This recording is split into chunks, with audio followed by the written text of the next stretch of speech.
So MBS మిత్రులకి స్వాగతం. ఈరోజు లెసన్లో ఒకటి మనం ఇప్పటి వరకు చూసినటువంటి ప్రిలిమినరీ బేసిక్ ఇన్ఫర్మేషన్ కాకుండా ఇంకా ఏమి ఇన్ఫర్మేషన్ తీసుకోవాలి అంటే అది ఫైనాన్షియల్ పెర్ఫార్మెన్స్ గురించి 2 రేషియోస్ గురించి తెలుసుకుంటాము. ఫైనాన్షియల్ పెర్ఫార్మెన్స్ అంటే కంపెనీ సైజ్ ఎంత, తర్వాత ఎక్కడి నుంచి ఎక్కడికి వచ్చింది, ఎన్ని రెట్లు పెరిగింది. 10 రూపాయల షేర్ తీసుకుంటున్నాం మనం, ఎక్కడి నుంచి ఎక్కడికి వచ్చింది, ఓకే ఇక్కడి నుంచి ముందుకు ఎలా ఉంటుంది అది ఇంపార్టెంట్. ఎక్కడి నుంచి ఎక్కడి వరకు వచ్చింది అన్న దానికంటే కూడా ఇక్కడి నుంచి ఎంత దూరం వెళ్తుంది, ఎంత పైకి వెళ్తుంది, ఎంత పరిగెడుతుంది,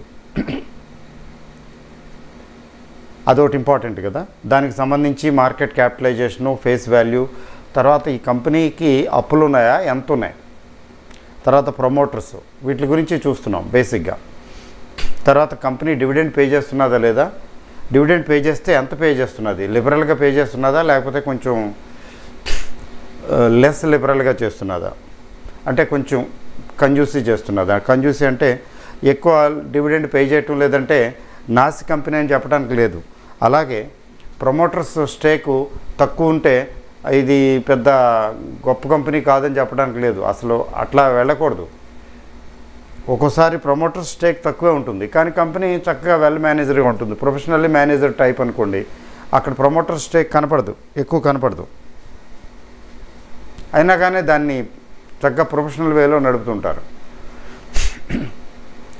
డివిడెండ్ తక్కువ ఇస్తున్నారు, అయినా కానీ కొన్ని కంపెనీలు డివిడెండ్ ఎందుకు తక్కువ ఇస్తున్నారంటే వాళ్ళు బహుశా అప్పులు తీర్చడానికి ఉపయోగిస్తున్నారేమో ఆ డబ్బులు పనిచేసే కంటే. ఎందుకంటే డివిడెండ్ డిస్ట్రిబ్యూషన్ ట్యాక్స్ పడిపోతున్నది, ఎవరు తిన్నదే కాదు, ట్యాక్స్లు ఎందుకు, అది ఉంచి అప్పులు తీరుస్తాం.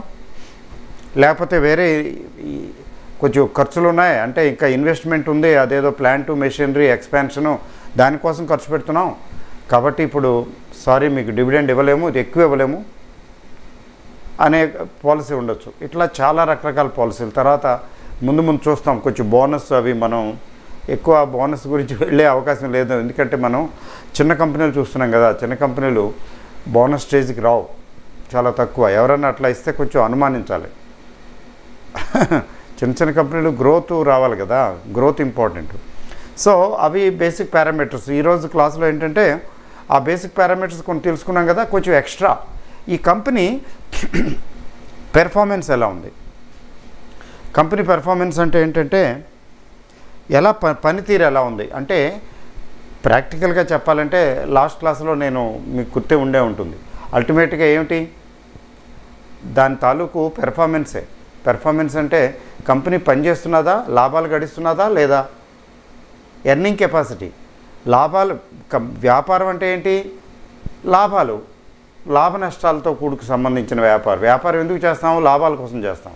అది లాభాలు గడిస్తున్నదా లేదా, అది మెయిన్. లాభాలు గడిస్తుంటే ఆ డబ్బులు ఎక్కడెక్కడికి వెళ్తున్నాయి అది కొంచెం అదొక ఇష్యూలేండి. కొంచెం డీప్గా వెళ్తే తెలుస్తుంది, మామూలుగా పైకి తెలియదు.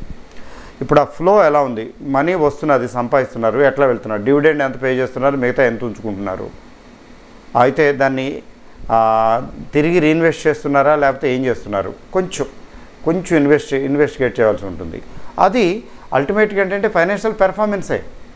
మిగిలినవన్నీ సెకండరీ. ఫైనాన్షియల్ పెర్ఫార్మెన్స్ ఉంటేనే ఇవన్నీ ఉంటాయి. డివిడెండ్ ఎక్కడి నుంచి పే చేస్తారు, ఎన్నాళ్ళు పే చేస్తారు, ఎక్కడన్నా ఏదైనా కొంచెం లోన్లు అవి తీసుకునే డబ్బులు ఉన్నాయి, క్యాష్ ఉంది, డిస్ట్రిబ్యూట్ చేయంటారు. కానీ ఎంతకాలం డిస్ట్రిబ్యూట్ చేయగలుగుతారు, ఎక్కువ కాలం చేయలేరు కదా.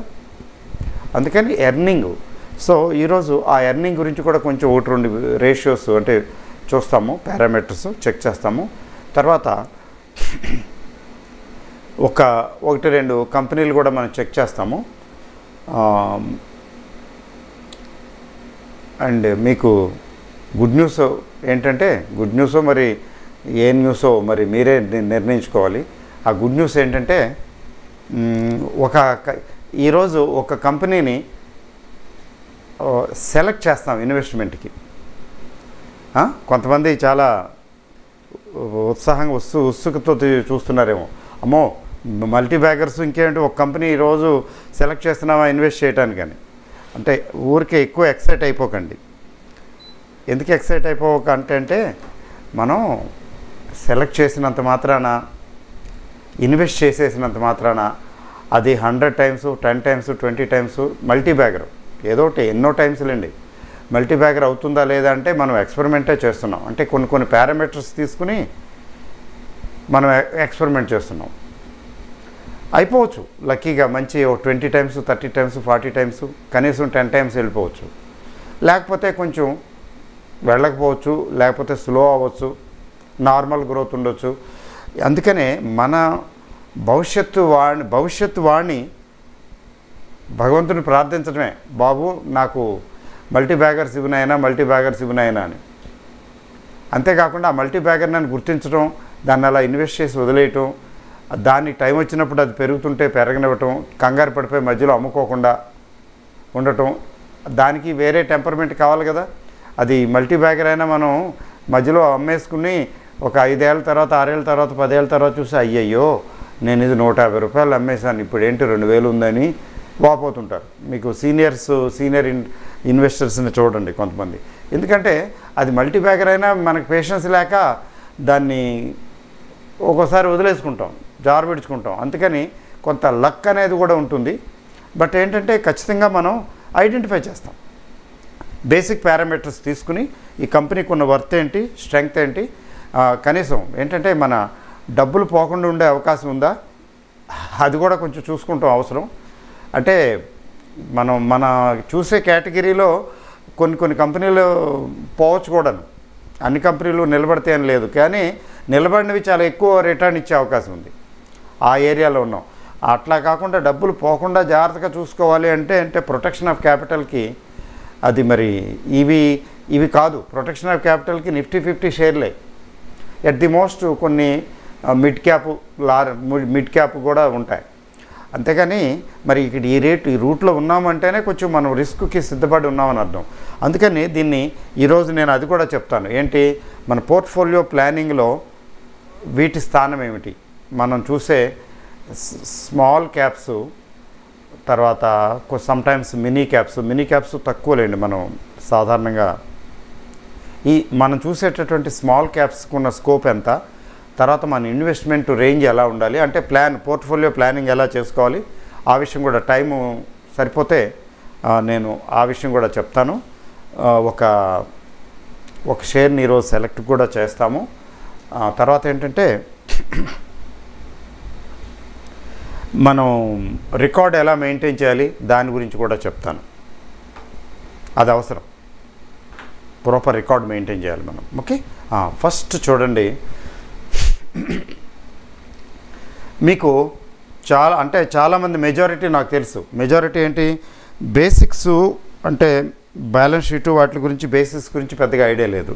నేను పైన ఏదో చెప్పుకెళ్ళిపోతే ఇది రేషియో ఇలా ఉంటుంది, దీన్ని ఇలా క్యాలిక్యులేట్ చేయండి అని చెప్తే పైనే వెళ్ళిపోతుందని నాకు తెలుసు. నేను చాలామందిని కొంచెం ఫీడ్బ్యాక్ కూడా తీసుకుంటే ఏంటంటే నాకు వచ్చిన ఫీడ్బ్యాక్ ఇప్పటివరకు ఏంటంటే ఇప్పటివరకు చెప్పింది సూచాయిగా అర్థమైంది, పర్వాలేదు, దాదాపుగా అర్థమైంది, పర్వాలేదు అని అనిపిస్తున్నది.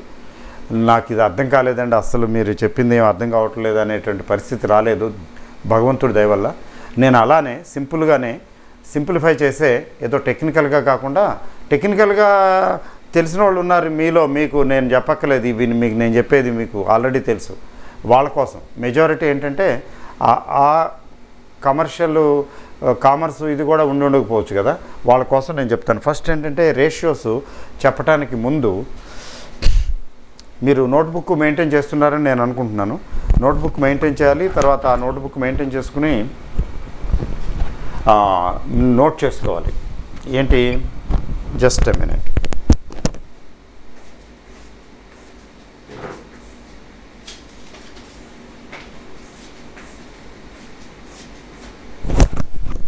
ఇప్పుడు కంపెనీ తాలూకు పెర్ఫార్మెన్స్ ఎక్కడ కనపడుతుంది, కంపెనీ ఎలా పనిచేస్తున్నది, లాభాలు గడిస్తున్నదా లేదా, దాని పోకడ ఎలా ఉంది, అది ఎలా తెలుస్తుంది, ఎక్కడ తెలుస్తుందండి? దానికి 2 ఉంటాయి బేసిక్గా. ఒకటి ఇన్కమ్ స్టేట్మెంట్ అనొచ్చు,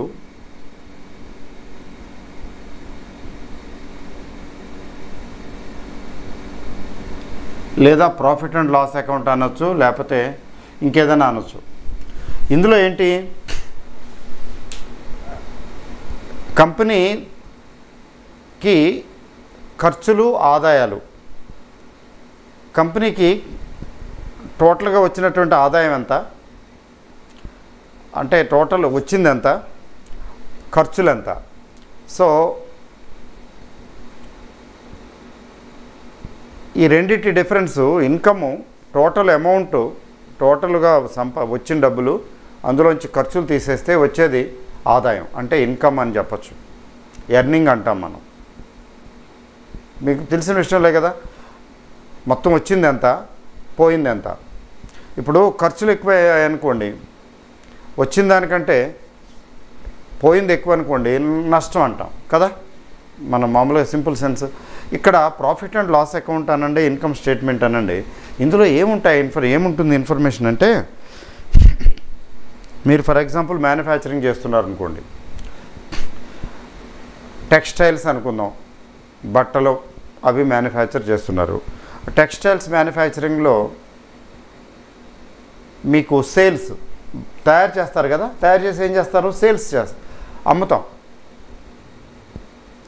మరి సేల్స్ ఎంత అయితే దానికి ఎంతైతే అమ్మేమో దాని నిమిత్తం మనకు అయినటువంటి ఖర్చులు ఎంత, కాస్ట్, సేల్స్ అండ్ కాస్ట్ అట్లా తీసుకుందాం. సేల్ మైనస్ కాస్ట్ అన్న తీసుకున్నట్లయితే ప్రాఫిటే కదా డిఫరెన్సు. అది పాజిటివ్ వాల్యూ వస్తే ప్రాఫిట్, ఖర్చులు ఎక్కువైతే, కాస్ట్ ఎక్కువైతే లాస్. ఆ విషయాలు తెలియజేస్తుందండి ప్రాఫిట్ అండ్ లాస్ అకౌంట్. కాబట్టి ఇక్కడ ప్రాఫిట్ అనే ఎలిమెంట్ కనబడుతుంది. అంతేకాకుండా ప్రాఫిట్ అనే ఎలిమెంట్ కాకుండా ట్యాక్స్ పర్పస్కి చూడండి, మనం సంపాదించిన దాంట్లో ట్యాక్స్ కట్టాలి కదండి. ఫర్ ఎగ్జాంపుల్ 30% కార్పొరేట్ ట్యాక్స్ అనుకోండి, మీకు తెలిసే ఉంటుంది. ఐ థింక్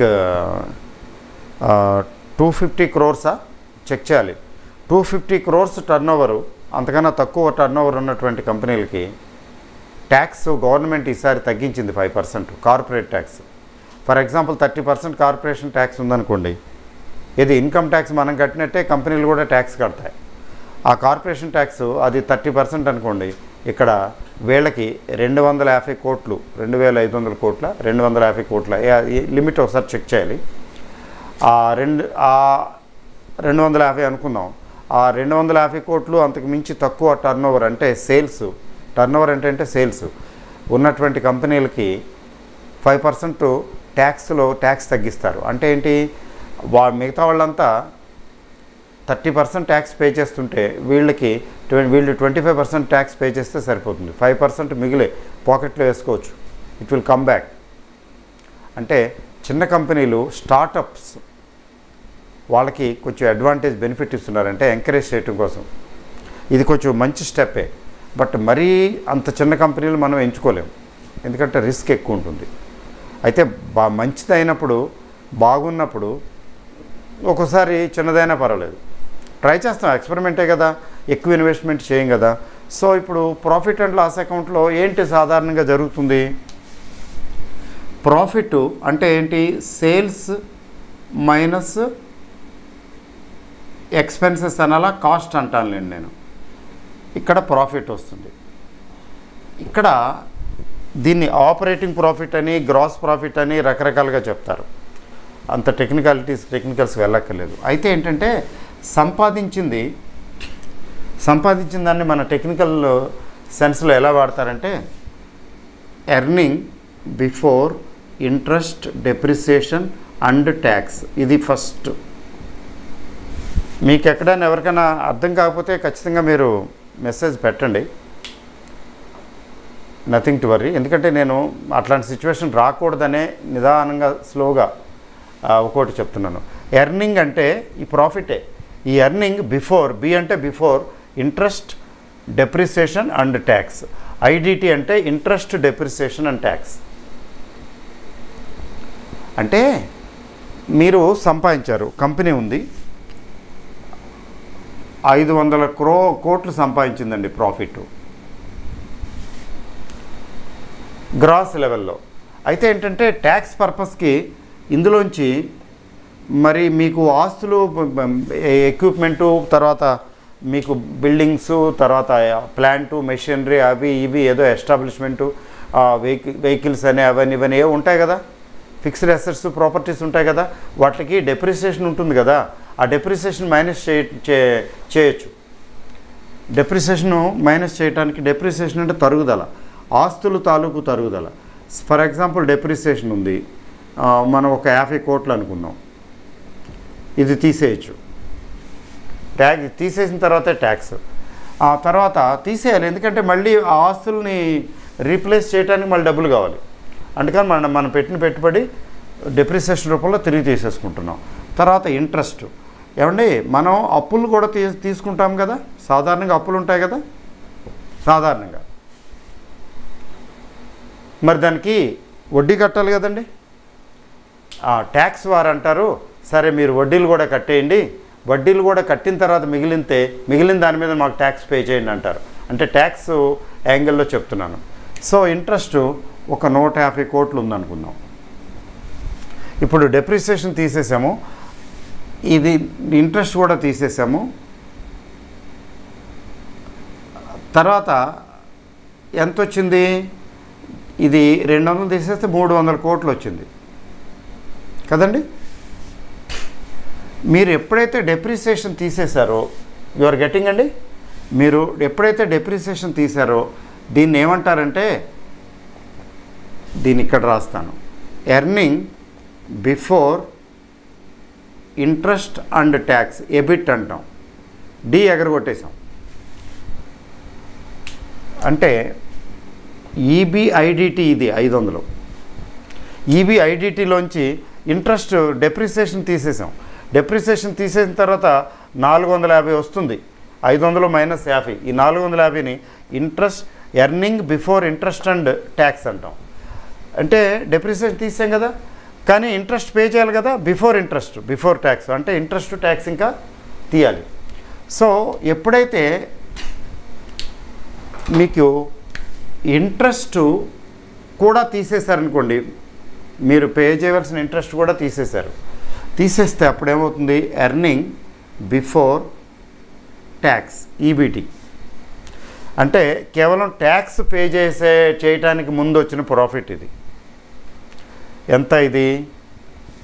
ఇదైతే 450 కదా, ఇక్కడ రాస్తాను, ఇది 450. ఎబిట్ ఏమో 450, ఇది కూడా తీసేస్తే 300, ఈబిటి ఏమో 300.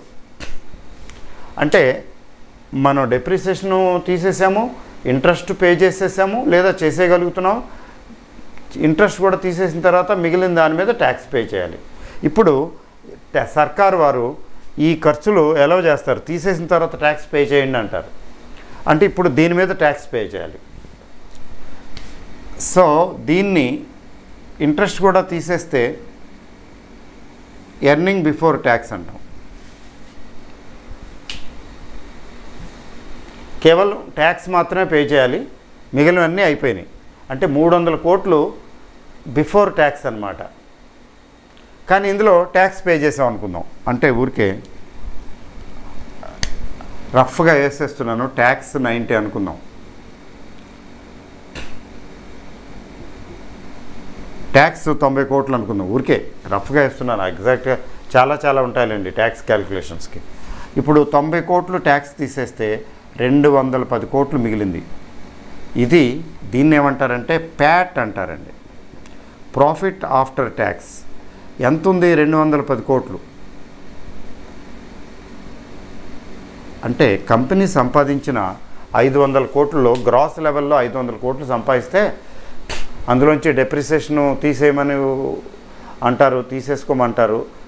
మనం పెట్టిన పెట్టుబడికి డెప్రిసియేషన్ తీసుకున్నాము, ఎందుకంటే తరుగుదల ఉంటుంది, ఆస్తులను ఉపయోగించాము కదా. మళ్ళీ ఆస్తులు తిరిగి అవి పూర్తిగా ఇదైపోయినప్పుడు మళ్ళీ ఆస్తులు రీప్లేస్ చేయడానికి మళ్ళీ డబ్బులు కావాలి కదా, అదే డెప్రిసియేషను. అది తర్వాత మనం చేసిన అప్పులకి వడ్డీలు కట్టాలి కదా, వడ్డీలు కూడా తీసేయమంటారు. So EBIDT, EBIT, EBT, PAT, profit after tax. ఇంకోసారి చెప్తాను, అంటే మీరు ఇక్కడ ఇవి ఫైనాన్షియల్ స్టేట్మెంట్స్ ఎక్కడైనా చదివేటప్పుడు ఇలా ఇస్తారు, ఈ లాంగ్వేజ్ వాడతారు, ఇదేంటో తెలియకపోతే ఎలాగా. అందుకని చూడండి, ఎర్నింగ్ అంటే profit before interest, depreciation and tax. ఇది earning before interest and tax. Earning before tax ఇది ప్రాఫిట్ ఆఫ్టర్ ట్యాక్స్, ప్యాట్. ఇది మిగిలింది. ఈ డబ్బులు యాక్చువల్గా మీకు ఈ కంపెనీకి ప్రిఫరెన్స్ షేర్ హోల్డర్స్ ఉంటే వాళ్ళకి డివిడెండ్ పే చేయాలి, అంతేగాని వాళ్ళు ఓనర్లు కాదు. నిజంగా చెప్పాలంటే ఈక్విటీ హోల్డర్సే ఓనర్లు. ఏ షేర్లు అయితే స్టాక్ మార్కెట్లో ట్రేడింగ్ అవుతుంటాయో, పెరుగుదల తగ్గుదల ఉంటాయో అవి ఈక్విటీ షేర్స్. ప్రిఫరెన్స్ షేర్స్ హోల్డర్స్కి పాపం డివిడెండే తప్ప మిగతా కంపెనీతో ఏం పని ఉండదు. ఈ మధ్యకాలంలో ప్రిఫరెన్స్ షేర్ హోల్డర్స్ చాలా తగ్గిపోయారండి, అసలు కంపెనీలు ఇష్యూ చేయటం లేదు. సో ప్రిఫరెన్స్ షేర్స్ లేవనుకుందాం. ఈ 210 కోట్లు టోటల్గా ఎవరివి? షేర్ హోల్డర్స్వి, మన డబ్బులు. మనలా ఎవరైతే ఇన్వెస్ట్ చేశారో వాళ్ళందరి డబ్బులు. ఇప్పుడు దీని నుంచి చూడండి,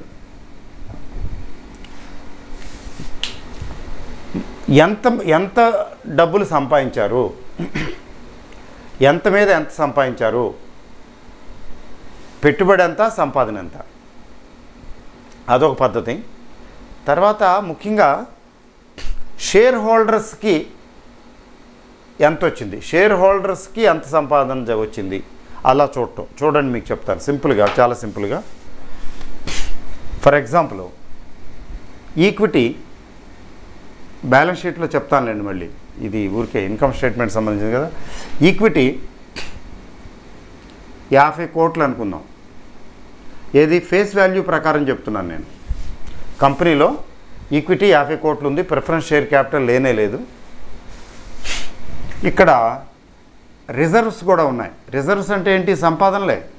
ఇప్పుడు చూడండి, ఇక్కడ ఇందులోంచి ఫర్ ఎగ్జాంపుల్ డివిడెండ్ పే చేశారనుకుందాం, డివిడెండ్ పే చేయలేదనుకుందాం. డివిడెండ్ పే చేయకపోతే ఈ అమౌంట్ అంతా కంపెనీయే కదా. ఈ అమౌంట్ ఇది ఎవరిది? వీళ్ళది, ఈక్విటీ షేర్ హోల్డర్స్ది. వాళ్ళ డబ్బులే. ఈ 210 కోట్లకి ఇప్పుడు ఇది ఏమవుతుంది? ఈ ప్రాఫిట్ రిజర్వ్లో కలిసిపోతుంది. సంపాదన అంతా రిజర్వ్స్లో యాడ్ చేస్తారు. ఫ్రీ రిజర్వ్స్ అంటారు వీటిని. ఎక్కడ ఎవరికి ఏమీ ఎన్కంపరెన్సెస్ లేకపోతే ఎవరికి ఏం పే చేయవలసిన పరిస్థితి లేకపోతే ఇదంతా రిజర్వ్స్లో యాడ్ అయిపోతుంది. ఇలా ప్రతి సంవత్సరం ప్రాఫిట్ మిగులు ఏదైతే ఉంటుందో అది రిజర్వ్స్ యాడ్ అయిపోతాయి. రిజర్వ్స్ యాడ్ అయ్యి అందుకనే ప్రాఫిట్ సంపాదిస్తుంటే రిజర్వ్స్ పెరుగుతుంటాయి. అయితే కొంచెం డెట్ కూడా తగ్గుతూ ఉంటుంది, కొంచెం డెట్ కూడా రీపేమెంట్ చేస్తుంటారు. అందుకని అవి చెక్ చేసుకోవాలి మనం. సో ఇక్కడ ఈ పర్టికులర్ కాంటెక్స్ట్లో రిజర్వ్స్ ఆల్రెడీ ఇంతకుముందు రిజర్వ్స్ ఒక ఎంత తీసుకుందాము, ఎంతైనా తీసుకోవచ్చు రండి, పర్లేదు, రఫ్గా తీసుకుందాం. ఒక 60 ఉన్నాయి అనుకుందాం. 60 కోట్లు, 110, 55 తీసుకుందామా, 55 కోట్లు ఉందనుకుందాం.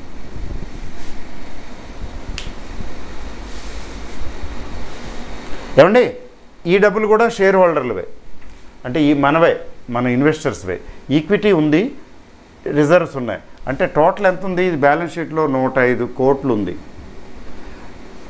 అంటే దీన్ని రిటర్న్ ఆన్ ఈక్విటీ అంటారు, లేదా return on share holders funds అంటారు.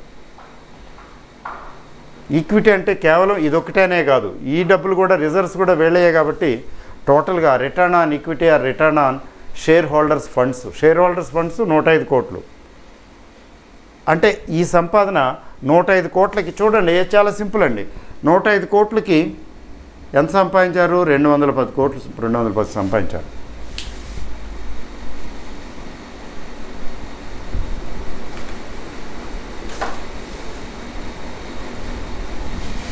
అంటే 105 కోట్లకి 210 కోట్లు సంపాదించారు. వచ్చేసింది కదండి. 105 కోట్లకి 200 కోట్లు సంపాదించారు. అంటే ప్రాఫిట్ ఆఫ్టర్ ట్యాక్స్ ఫార్ములా ఏంటంటే profit after tax divided by share holders net worth, లేకపోతే షేర్ హోల్డర్స్ ఫండ్స్, ఈక్విటీ. అంటే equity plus reserves.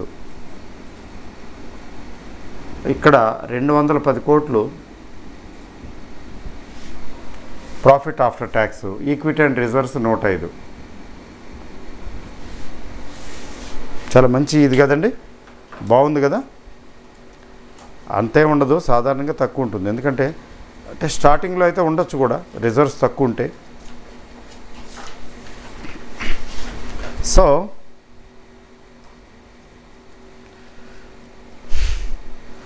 Profit after tax plus equity divided by equity plus reserves. అంటే ఇట్లా తీసుకోవాలి.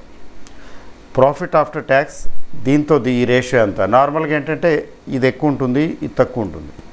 ఈ ఎగ్జాంపుల్ సరే మనకు ప్రాక్టికల్గా ఊరికే చూడటం కోసం కదా. అంటే వీళ్ళకి ఈక్విటీ షేర్ హోల్డర్స్ తాలూకు ఈ డబ్బులకి ఎంత సంపాదించాలి అంటే వీళ్ళకి ఎంత వస్తున్నది 2 times. చాలా భయంకరంగా ప్రాఫిట్ వచ్చినట్టు లెక్క ఊరికే అనుకుందాం. 2 times అంతే కదండి, రెండు రెట్లు కదా. 105 కోట్లు ఉంటే 210 కోట్లు వచ్చినాయి, 2 రెట్లు వచ్చినాయి. అంటే సాధారణంగా చాలా తక్కువ ఉంటుంది. అంటే ఎట్లా ఉంటుందంటే ఫర్ ఎగ్జాంపుల్ 500 కోట్లు అనుకోండి, ఇక్కడ ఎంత అయింది 550 అయింది. ఇప్పుడు 550 అయినప్పుడు 210 డివైడెడ్ బై 550.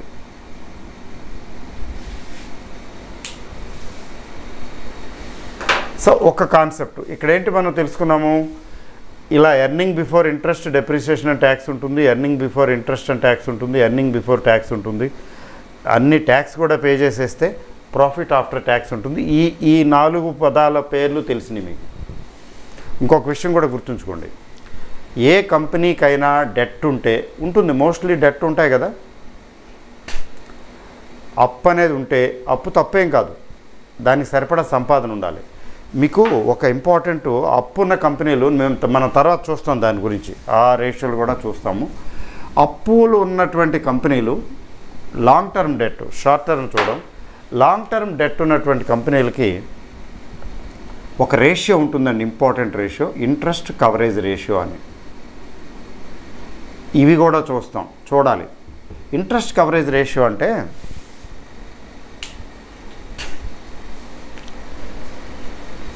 మీరు సంపాదించింది గ్రాస్ లెవెల్లో, మీరు సంపాదించిన డబ్బులు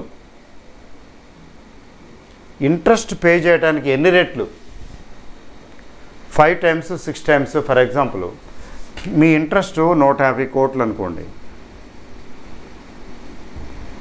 మీకు ఎర్నింగు 600 crores అనుకోండి. ఇప్పుడు కవరేజ్ చెప్పండి, వెరీ సింపుల్. ఇప్పుడు అంటే ఈ రేషియోస్ గురించి కొంచెం అడ్వాన్స్లు కొంచెం ముందు తీసుకుందాం. ఇప్పుడు అక్కర్లేదు, జస్ట్ ఐడియా కోసం చెప్తున్నా. 150 కోట్లు మీరు ఇంట్రెస్ట్ పే చేయాలి కదండి. ఈ కంపెనీ 600 కోట్లు ఉంది ఎర్నింగు.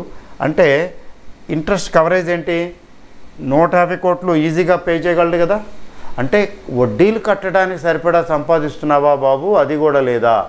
అంటే వడ్డీలు కట్టడానికి మళ్ళీ అప్పులు చేయాల్సి వస్తున్నదా, లేకపోతే డిఫాల్టర్ అవుతున్నావా.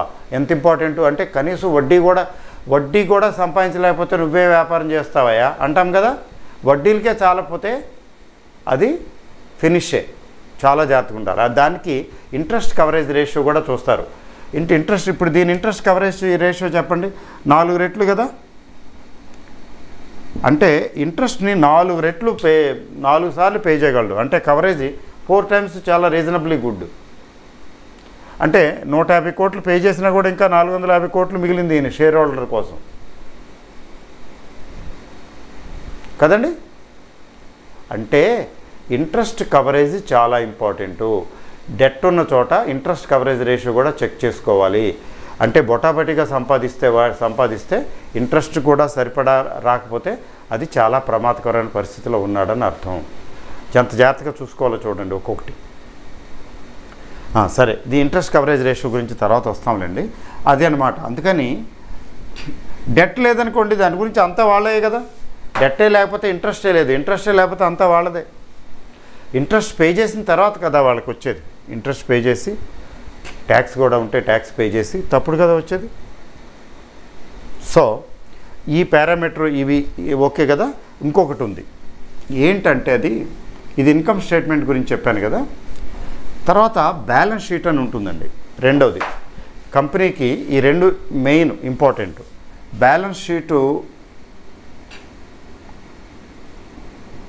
రకరకాల మోడల్స్లో చెప్తారులేండి.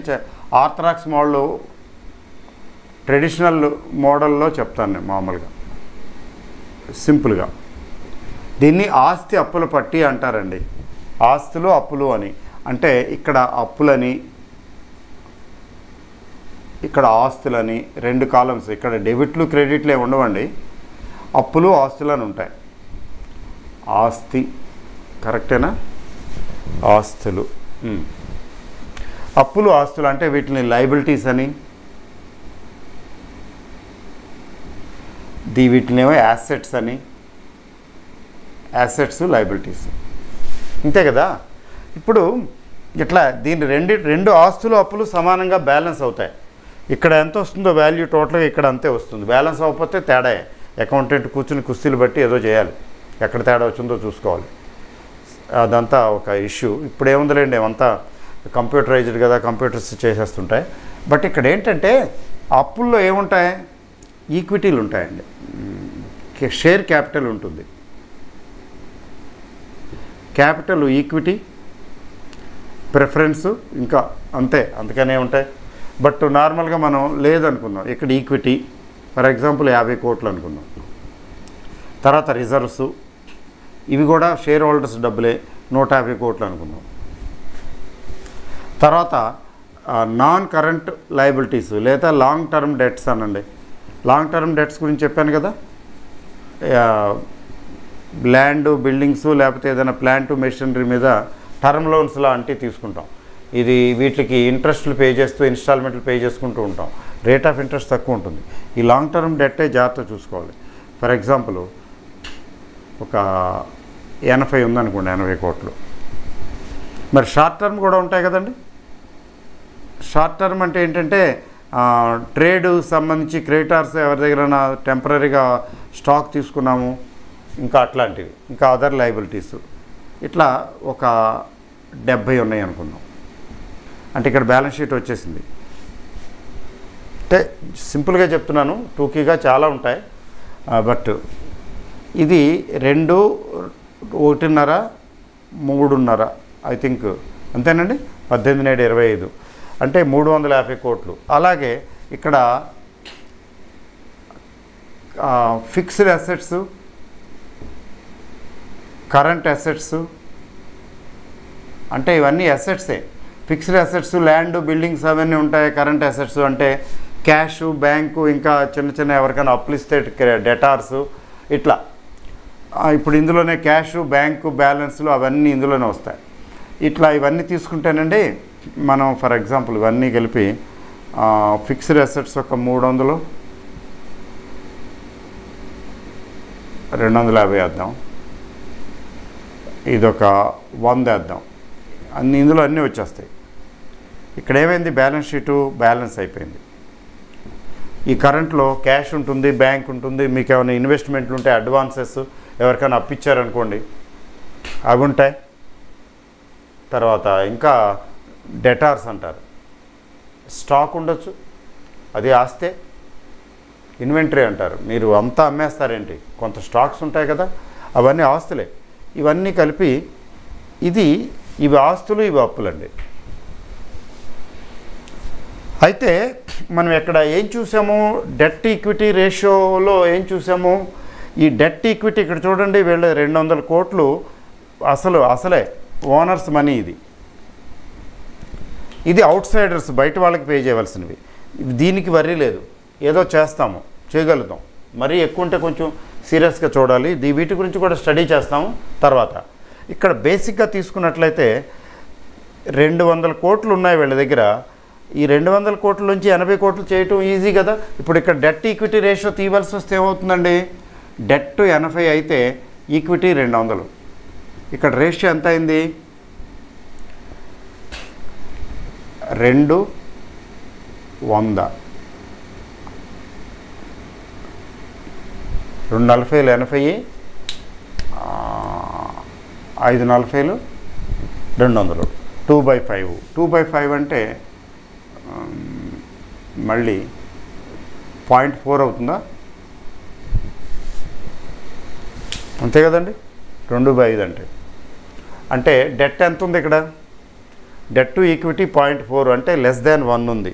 ఇక్కడ డెట్ ఈక్విటీ రేషియో వచ్చేసింది కదండి. ఈ బ్యాలెన్స్ షీట్ నుంచే తీసుకుంటాం. ఇప్పుడు 0.4 అంటే చాలా రీజనబుల్. 1 వరకు ఓకే.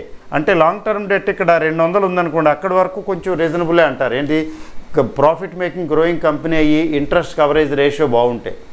మరి ఆ ఇంట్రెస్ట్ కవరేజ్ రేషియో బాగోకపోతే ఇదేంటిది ఇంత తప్పు ఉంది, వాళ్ళు ఇంట్రెస్ట్ కట్టడానికే వీళ్ళకి అంత సరిపోవట్లేదంటే ఆలోచించాల్సిందే. సో ఇక్కడ ఇలానే ఇంకొక రేషియో ఉంది, చాలా ఇంపార్టెంట్ రేషియో. ఇట్లా ఉంటుంది కదా. ఇక్కడ return on capital employed, return on capital employed అని ఒక కాన్సెప్ట్ ఉంది. రిటర్న్ ఆన్ క్యాపిటల్ ఎంప్లాయిడ్ అంటే ఎలా ఉంటుందంటే, రిటర్న్ అంటే ఏంటి, ఆదాయం. On capital employed, ROCE. ఇది కూడా చాలా ఇంపార్టెంట్ పారామీటర్ అండి. ఈ ఎంత ఇంపార్టెంట్ పారామీటర్ అంటే ఫ్యూచర్లో రానున్న కాలంలో మనం దీని గురించి కూడా అన్వేషణ ప్రారంభిస్తాం. ఇది కూడా ఇంపార్టెంట్ పారామీటర్గా తీసుకుని స్టడీ చేస్తాం. రిటర్న్ ఆన్ క్యాపిటల్ ఎంప్లాయిడ్ అంటే ఏంటంటే, ఈ బిజినెస్లో మొత్తం ఎంత పెట్టాం, 2 రకాలుగా ఉంటుంది పెట్టేది. ఎలా ఉంటుంది, ఒకటి ఓనర్స్ మనీ, మన డబ్బులు. బిజినెస్లో మన పెట్టుబడి, మన మూలధనం అనుకోండి, మన డబ్బులు. ఓనర్స్ మనీ అంటే షేర్ హోల్డర్స్ డబ్బులు, అంటే సొంతం. రెండోది బయట నుంచి తెచ్చిన అప్పులు తెచ్చినవి. ఈ రిటర్న్ ఆన్ క్యాపిటల్ ఎంప్లాయిడ్ అనేది అదనమాట. సో మనం ఎంప్లాయ్ చేసినటువంటి మన పెట్టుబడికి మనకి ఎంత దిగుబడి ఆదాయం వచ్చింది అని. సో ఇది చూసుకోవాలి. Term two term, quarter to quarter, తర్వాత ఇయర్ టు ఇయరు. ఇది యాక్చువల్గా అబ్సల్యూట్గా చూడటమే కాదు, ఇది అబ్సల్యూట్గా చూడటం కాదు, పర్టికులర్ పీరియడ్కి చూడటం కాదు, ప్రీవియస్ పీరియడ్స్తో కంపేర్ చేయాలి. సేమ్ కంపెనీకి ఇంత క్రితం ఎంత ROCE ఉంది, ఈ సంవత్సరం ఎంత ఉంది, లేదా కిందటి క్వార్టర్లో ఎంత ఉంది, ఈ క్వార్టర్లో ఎంత ఉంది. Quarter to quarter, year to year compare చేసుకోవాలి. సేమ్ కంపెనీ తాలూకు పోకడ ఎలా ఉంది అంటే, కొంచెం అప్వార్డ్ అలా వెళ్తూ ఉందా, లేకపోతే దిగుతూ ఉందా, లేకపోతే కొంచెం దిగుతూ పెరుగుతూ ఓవరాల్గా ఎలా ఉంది, అది రిటర్న్ ఆన్ క్యాపిటల్ ఎంప్లాయిడ్ అంటారు. ఒకటి ప్రీవియస్ పీరియడ్స్తో కంపేర్ చేసుకోవాలి, 2 పియర్స్తో కూడా కంపేర్ చేసుకోవాలి. పియర్స్ అంటే ఏంటంటే, పియర్స్ అంటే ఇలాంటి కంపెనీలు ఉంటాయి కదా, కాంపిటీటర్స్ అనండి, మీరు సహా కంపెనీలు అనండి, సహ ఉద్యోగులు, సహపాఠులు, అట్లా కొలీగ్ అంటారే, అలాగే కొలీగ్ కంపెనీస్. ఇలాంటి బిజినెస్లు చేస్తున్నటువంటి కంపెనీలు వాటి ఎలా ఉంది, మనం PE రేషియో, EPSలు చూసుకున్నట్లే ఇవి కూడా చూడాలి. ఈ పియర్స్ తాలూకు రిటర్న్ ఆన్ క్యాపిటల్ ఎంప్లాయిడ్ ఎలా ఉంది, ఒక కెమికల్ ఇండస్ట్రీ ఉంది, ఇట్లాంటివి పియర్స్ ఒక 5-6 కంపెనీలు ఉన్నాయి అనుకుందాం. పియర్స్ కంపేర్ చేసేటప్పుడు చాలా మెలకువలు ఉండాలి, చాలా చూసుకోవాలి. ఆ పియర్స్ కంపెనీస్ ఏం చేస్తున్నాయి, వాటి రిటర్న్ ఆన్ క్యాపిటల్ ఎంప్లాయిడ్ ఎలా ఉంది, ఈ company return on capital employed ఎలా ఉంది, తర్వాత వాటి ఈపీఎస్లు అవి ఎలా ఉన్నాయి, దీని ఈపీఎస్ ఎలా ఉంది, వాటి PE రేషియో ఎలా ఉంది, దీనిది ఎలా ఉంది, అలా పియర్స్తో కూడా కంపేర్ చేసుకోవాలి. అంటే ఫస్ట్ ఏంటంటే ఈ పియర్స్ కంపారిజన్ కూడా ఈ రిటర్న్ ఆన్ క్యాపిటల్ ఎంప్లాయిడ్ మనకు వస్తుంది. అంటే రిటర్న్ ఆన్ క్యాపిటల్ ఎంప్లాయిడ్ ఎట్లా తీస్తామంటే,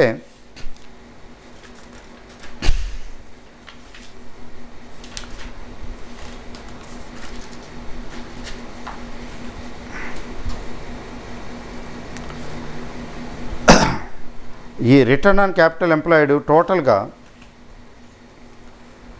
మీ ఎర్నింగ్ తీసుకోండి.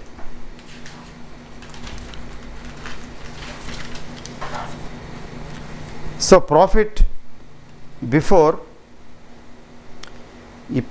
Before interest and tax. ఎందుకంటే ఇంట్రెస్ట్లు ట్యాక్సులు పే చేయకముందు ఎంత ఉంది return on capital employed.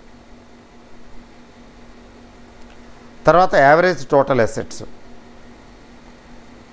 Earning before interest and tax, తర్వాత earning before interest and tax. PAT అక్కర్లేదండి.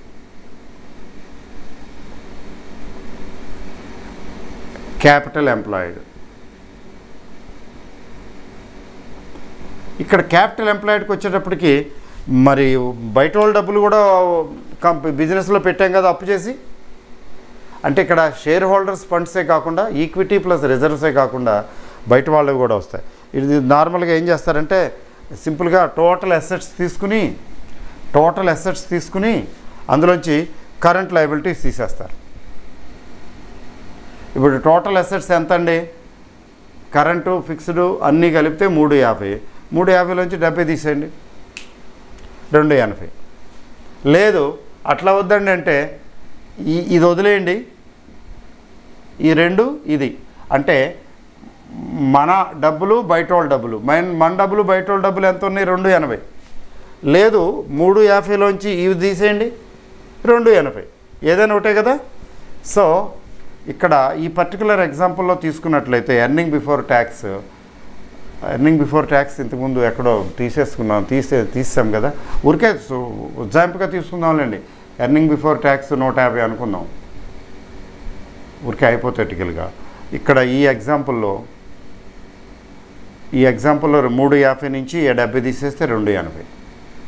150 డివైడెడ్ బై 280. ఇక్కడ రిటర్న్ ఆన్ క్యాపిటల్ ఎంప్లాయిడ్ అంటే లేకపోతే ఇది నేను ఊరికే సింప్లిఫై చేయటం కోసం 300 రాస్తున్నానండి. మీకు ఇక్కడ 300 ఉందనుకుంటా, ఇది 50 చేస్తే సరిపోతుంది కదా. 200, 100, ఇది 50 చేసేస్తాను ఊరికే. 200, 350. ఓకే. ఇప్పుడు ఇక్కడ టోటల్ 300 అండి. ఏంటి టోటల్ ఎంప్లాయ్ చేసినటువంటి క్యాపిటల్, మన డబ్బులు తర్వాత బయట వాళ్ళ డబ్బులు. 300కి 150 వచ్చింది. Earning before interest and tax అంటే ఇంట్రెస్ట్ పే చేయకముందు, ట్యాక్స్ పే చేయకముందు 150 కోట్లు సంపాదించారు. అయితే ఇవి మన పెట్టిన పెట్టుబడేమో 300 కోట్లు. అంటే ఎంత సంపాదించారండి? 1/2 కదా, అంటే 50% కదా. అంటే ఊరికే అంత ఉండదులేండి, జస్ట్ క్యాల్కులేషన్ కోసం చేస్తున్నాను అంతే తప్ప ఇంత ఉండదు. 50% రిటర్న్ ఆన్ క్యాపిటల్ ఎంప్లాయిడ్ 50% ఏదైనా కంపెనీ ఉంటేనండి పరుగు మొత్తం ప్రపంచం అంతా ఎక్కడైతే అల్పపీడనం ఏర్పడుతుందో బయట నుంచి గాలులు వచ్చేస్తాయి అక్కడ మళ్ళీ అక్కడ తుఫాను వాతావరణం వచ్చేస్తుంది. అలాగే ఎక్కడున్న వాళ్ళందరూ వచ్చేసి పడిపోతారు ఇందులో ఇన్వెస్ట్ చేయడానికి. అంటే 300 కోట్లు పెడితే 300 కోట్లు పెట్టుబడికి 150 కోట్లు సంపాదిస్తున్నాడంటే వాడి పరిస్థితి ఏంటి? ఉంటాయి, అక్కడక్కడ ఉంటాయి రేర్గా. అయితే ప్రతిసారి అంత ఉండకపోవచ్చు, అప్పుడప్పుడు ఉంటాయి. రిటర్న్ ఆన్ క్యాపిటల్ ఎంప్లాయిడ్ అండి 10 to 20% వస్తుంటే కన్సిస్టెంట్గా అది ఓకే. అబౌవ్ 10% చాలా రీజనబుల్. అయితే అబ్సల్యూట్ టర్మ్స్లో అబౌవ్ 10% అట్లా చూడకూడదండి. ఆ పర్టికులర్ ఇండస్ట్రీలో ఎలా ఉంది, మిగతా వాళ్ళు ఎంత సంపాదిస్తున్నారు, వాళ్ళతో కంపేర్ చేస్తే ఇతను ఎంత సంపాదిస్తున్నాడు, వాళ్ళ మీద బెటరా? నిక్ ఇతనికి ఏమైనా స్పెషాలిటీ ఉందా? ఏదో ఉండాలి కదా, 2 కొమ్ములు ఉండాలి కదా. అటువంటి వాటిని చూస్తాము. సో మామూలుగా ఏంటంటే రిటర్న్ ఆన్ క్యాపిటల్ ఎంప్లాయిడ్ ఎంత తక్కువ ఉంటే లేదా తగ్గుతూ ఉంటే మార్కెట్ కంపెనీలో ఏదో తేడా ఉన్నదని అర్థం. ఓకే అండి, నేను చాలా సింపుల్గా థియరిక్గా నిదానంగా చెప్పాలనేది నా ఉద్దేశం. ఇది సబ్జెక్ట్ని టెక్నికల్గా కాదు నాన్ టెక్నికల్గా చేసేసి సింప్లిఫై చేసి చెప్పాలనేది ఉద్దేశం. ఎటువంటి వారికైనా అర్థమయ్యేలా చేయాలని చెప్పడం ఉద్దేశం. కాబట్టి కొంతమందికి కొంచెం అనిపించవచ్చు, చాలా స్థిరంగా ఓపికగా చెప్తున్నారే అంటే అని. ఓపికగా చెప్పటమే ఈ క్లాసుల తాలూకు ఉద్దేశం. లేకపోతే కట్టే కొట్టే తెచ్చి అనే ఫండమెంటల్ అనాలిసిస్ 2 క్లాసులు 3 క్లాసులే కదా చెప్తారు. అందుకని ఎక్కువ చెప్పడానికి ఏముంటుంది, ఉండదు, ఫటాఫట్ చెప్పేయటమే. అది కానే కాదు, మన కోర్సు పద్ధతే వేరు. కాబట్టి ఎవరికైనా అలా అనిపిస్తే ఓపిక పట్టండి. సారీ, ముందు కొంచెం స్లోగానే వెళ్ళాలి, అది పాలసీ. ఒక్కొక్కటి సింపుల్గా సునిశ్చితంగా నేర్పాలనేది నా ఉద్దేశం. ప్రతి ఒక్కరికి అర్థం కావాలనేది నా ఆశయం. ఇప్పుడు చూసారండి, ఇప్పుడు ఇది తీసుకోవడానికి ఈరోజు నేర్చుకున్నటువంటి 2 పారామీటర్స్. ఎందుకంటే సంపాదన ఓనర్స్ క్యాపిటల్కి ఆ సంపాదన ఎంత, అదేమో రిటర్న్ ఆన్ ఈక్విటీ, ఆ రిటర్న్ ఆన్ నెట్వర్త్ అనండి, షేర్ హోల్డర్స్ ఫండ్స్ అనండి. షేర్ హోల్డర్స్ ఫండ్స్ ఇంతుంటే ఇంత వచ్చింది, దీని సైజ్ ఎంత, దీని సైజ్ ఎంత, కంపారిజన్ కావాలి కదా. ఓకే అండి. అలాగే టోటల్గా పెట్టుబడి పెట్టింది ఎంత, దాని నుంచి జనరేట్ చేసిన ఇన్కమ్ ఎంత, EBIT divided by capital employed. So this is called return on capital employed. ఈ 2 పారామీటర్స్ కూడా చాలా ఇంపార్టెంట్. వీటి వల్ల ఏం తెలుస్తుందంటే కంపెనీ ప్రాఫిట్లో వెళ్తుంటే ఎంత ప్రాఫిట్లు, అంటే వీటి ప్రాఫిటబిలిటీ ఎలా ఉంది, షేర్ హోల్డర్స్కి దిగుబడి ఎలా వస్తున్నది, ఇవి తెలుస్తాయి. కాబట్టి అందుకని ఈ 2 పారామీటర్స్ చాలా ఇంపార్టెంట్. మనం ఈ రెండింటిని యాడ్ చేసాం. నేను సింప్లిఫై చేసి సింపుల్గానే చెప్పానని నమ్ముతున్నాను. మరి ఇంతకన్నా సింప్లిఫై చేయటం కొంచెం కష్టమే. అయితే ఎవరికైతే కొంచెం ఇబ్బందిగా ఉందో అర్థం చేసుకోవడానికి ఏం చేయాలంటే కొంచెం రీసెర్చ్ చేయటమే, తర్వాత మరలా వీడియో వినటమే.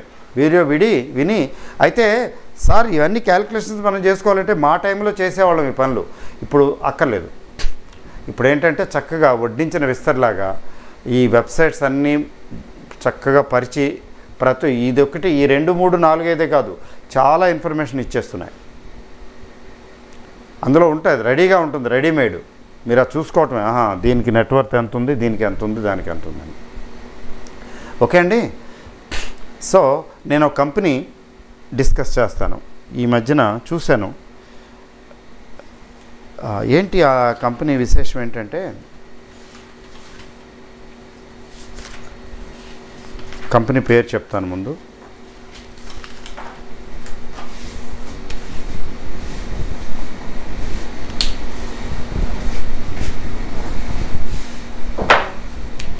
కంపెనీ పేరండి GHCL.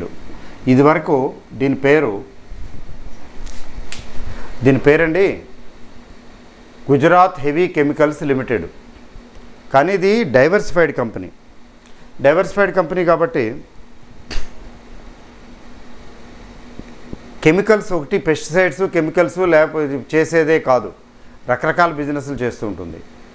చేస్తుందంటే దీనికి టెక్స్టైల్ డివిజన్ ఉంది,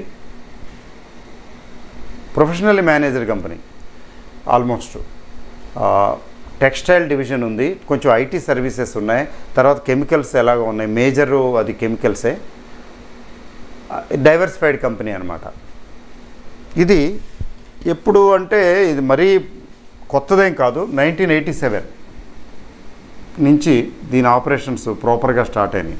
81, 83లో ఇన్కార్పొరేషన్, కానీ 87 తీసుకోండి. తర్వాత ఇది manufacturing, chemicals, textiles etcetera, manufacturing activity, service industry కాదు. తర్వాత దీనికి ఉన్న స్పెషాలిటీ ఏంటి, ఫస్ట్ ఇంపార్టెంట్ కదా, మనం ఏం చేయాలి, ఫేస్ వాల్యూ ముందు చూస్తాము.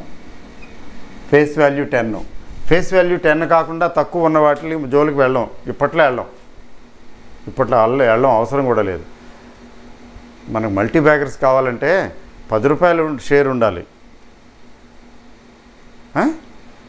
ప్రిఫరబ్లీ కొంచెం 500కి తక్కువగా ఉంటే మంచిది దాని షేర్ ప్రైస్, ప్రిఫరబ్లీ.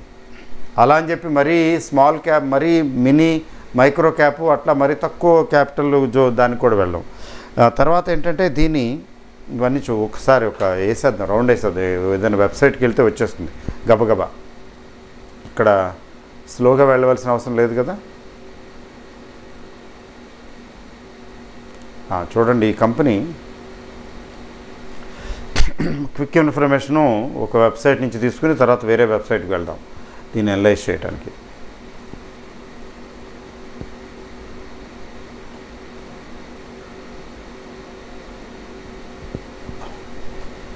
చూడండి, ఇందులో నేను ప్రాథమిక సమాచారం కోసం హెచ్డిఎఫ్సి సెక్యూరిటీస్కి వెళ్తున్నాను. ఇందులో జిఎస్సిఎల్కి వెళ్ళాను. జిఎస్సిఎల్లో ఒకసారి చూడండి. జిఎస్సిఎల్లో దీని షేర్ ప్రైసు ఇప్పుడు కరెంట్ మార్కెట్ ప్రైస్ 283 ఉంది. అది అంత ఇంపార్టెంట్ కాదు, అంత రెలవెంట్ కాదు. అయితే ఇక్కడ చూడండి, మీకు ఇక్కడ కనబడుతున్నదండి market capitalization. Okay, market capitalization కనబడుతున్నదా? అది ఇంపార్టెంట్. 2859 అంటే ఎందుకు 2860 పెట్టేద్దాం. ఎం క్యాప్ 2860 అనుకుందాం. 2860 అంటే మరీ చిన్నది కాదు, అల్పం కాదు. అల్పం అయితే ఇబ్బందే, మరీ అల్పం కాదు. తర్వాత ఇక్కడ ఏం కనపడుతున్నది చూడండి ఒకసారి. ఈ 4 చూడండి, నా 5ను. ఫస్ట్ ఇక్కడ డివిడెండ్ ఈల్డ్ అంటే డివిడెండ్ పే చేస్తున్నది.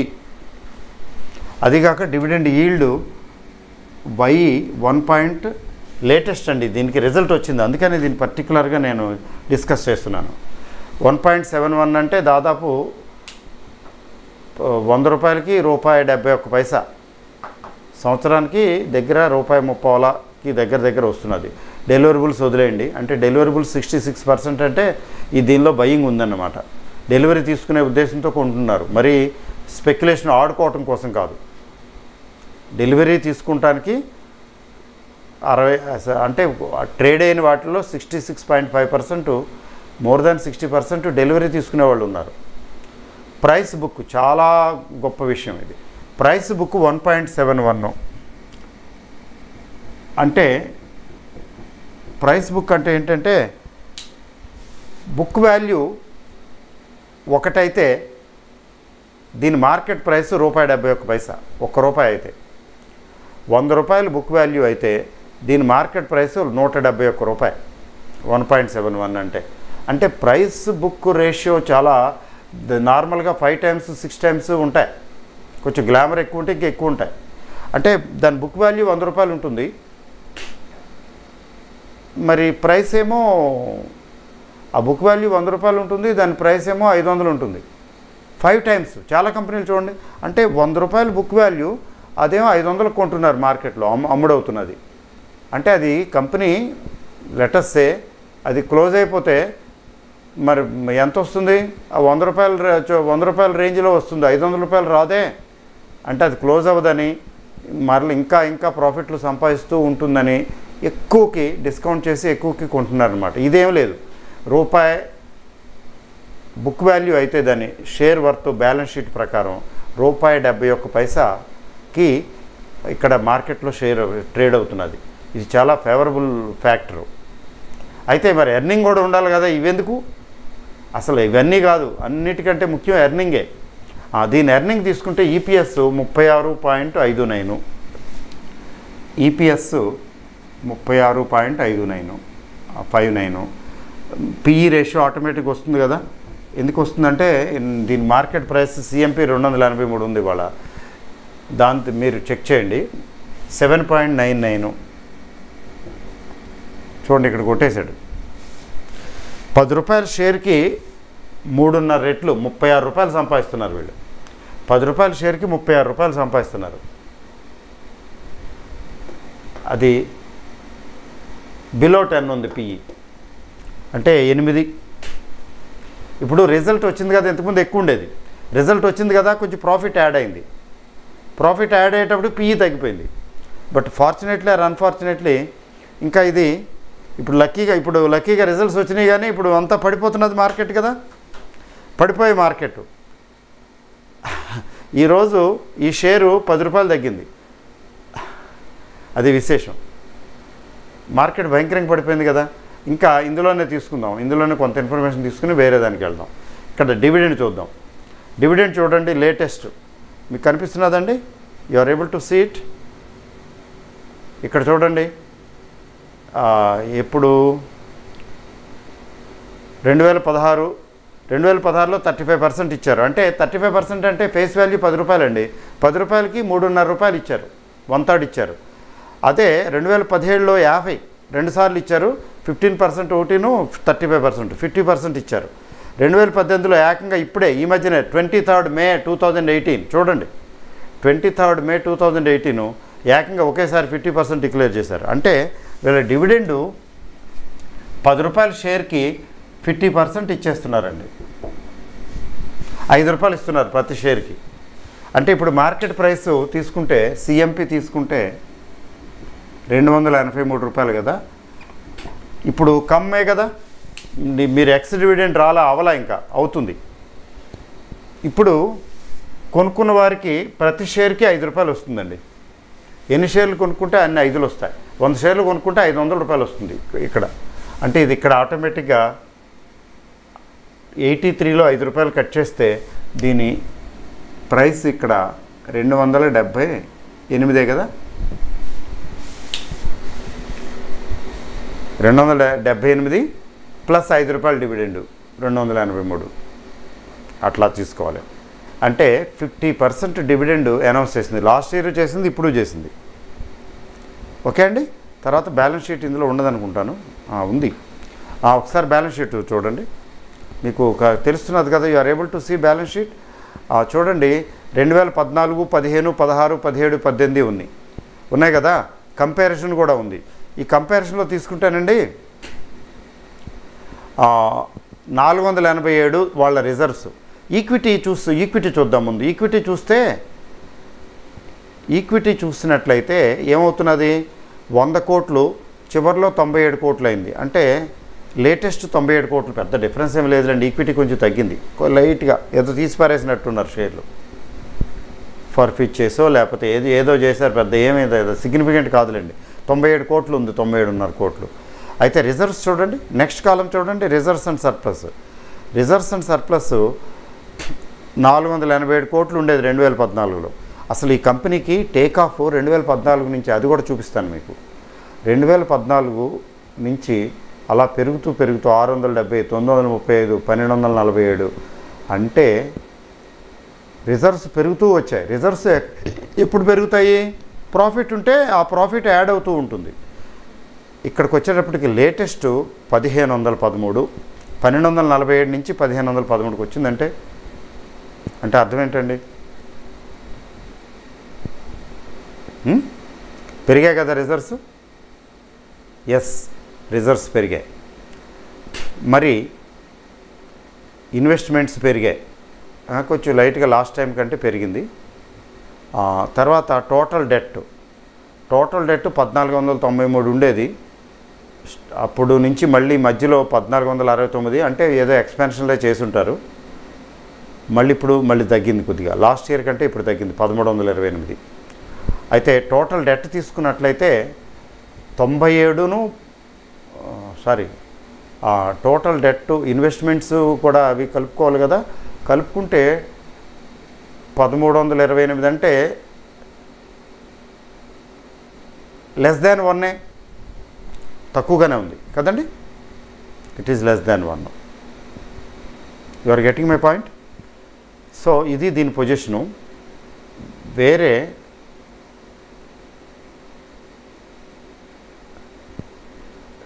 వెబ్సైట్కి వెళ్తే